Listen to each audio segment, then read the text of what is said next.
Going to be doing a 30-minute expose. We got all the receipts, all the connections, all the interconnections. And then you got something like 20 plus foundations that we're funding directly into Penn Quarter.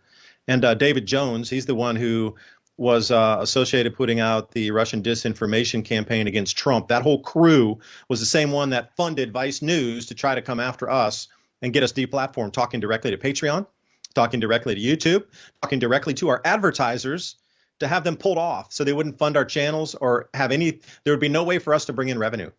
That's the whole thing, is they literally try to have us completely scrubbed off the net. But YouTube was like, well, we'll demote them and they'll never be seen again. Just leave the channel up there. That's the world we're at right now. And again, disheartening is kind of an understatement. I don't really know how to quantify it emotionally. Just like sitting here looking, your government did that to you, huh? And these clowns that took all the money to then push the narratives, and then you can just see where it had gone since that time.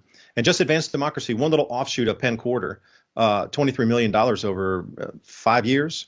Like at that time when I was doing the research to see who was funding against us back then, their tax returns weren't as available. There weren't tax consolidator sites that showed you all the 501c3 tax returns in one single place. And also the number of tax returns filed since 2020 and 2021, they've had 3.5, four extra more tax returns.